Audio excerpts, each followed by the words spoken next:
जाहिर है 15 अगस्त हमारा राष्ट्रीय पर्व है। संपूर्ण देश इसको सेलिब्रेट करता है और हम इस दिन याद करते हैं अपने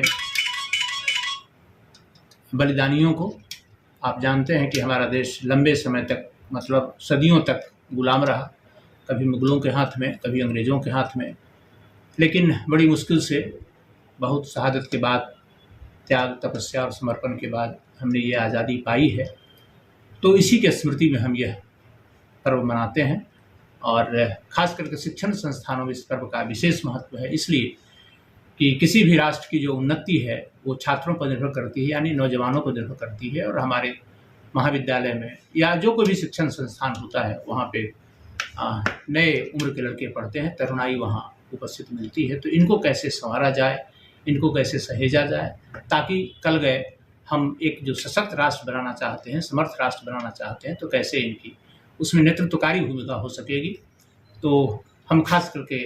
अपने छात्रों से यह कहना चाहते हैं कि प्रधानमंत्री जी का यह जो नारा है कि हर घर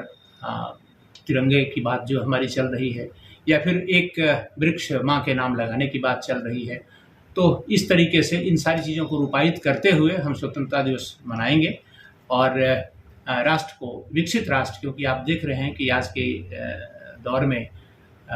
हमारे बगल के जो पड़ोसी देश हैं, जैसे पाकिस्तान है या फिर बांग्लादेश हैं, ये सब कुछ डिस्टर्ब चल रहे हैं। और यदि आपका पड़ोसी डिस्टर्ब हो तो ऐसी स्थिति में आप भी बहुत शांत नहीं रह सकते हैं। तो हमको सावधान भी रहना है और सावधान रहने के लिए ही हम अपने बच्चों के बीच में इस ढंग से देशभक्ति की भावना जगाते हैं। और इस महाविद्यालय के माध्यम से हम छात्रों को, छात्राओं को, उनके अभिभावकों को, जिलेवासियों को यह संदेश देना चाहते हैं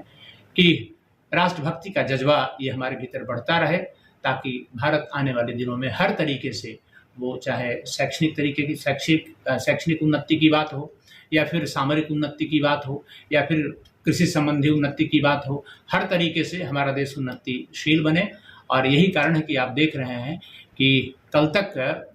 भारत जो विश्व की चरमराती हुई पंक्ति में खड़ा था आर्थिक रूप से, आज हम अपने छात्रों के बल पर, अपने किसानों के बल पर, अपने वैज्ञानिकों के बल पर, अपने अन्य जो हमारे संकल्पित हमारे राष्ट्रभक्त हैं, उनके बल पर आज हम विश्व की सबसे बड़ा लोकतंत्र तो हैं ही, साथ ही साथ हम विश्व की तीसरी बड़ी आर्थिक शक्ति भी बनने जा रहे हैं। ये हमारे लिए गर्व का विषय है। इसलिए भी हम चाहते हैं कि हमारे भीतर हमारे जो छात्र हैं, हमारे जो छात्राएं हैं, उनके भीतर हम राष्ट्रीयता का जज्बा अधिक से अधिक भर सकें, अपने पुरखों को याद करें कि कोई कृतज्ञ राष्ट्र निश्चित रूप से अपने पुरखों को याद करता है, उनके त्याग को और उनके समर्पण को, उनके बलिदान को याद करता है। तो हम पूरी हकीकत के साथ आज के दिन हम अपने पुरखों के प्रति, हम अपने जो हमारे जो राष्ट्र नेता रहे, जिन्होंने नेतृत्वकारी भूमिका निभाई स्वतंत्रता आंदोलन में, हम उनके प्रति आदर का भाव, समादर का भाव व्यक्त करते हैं।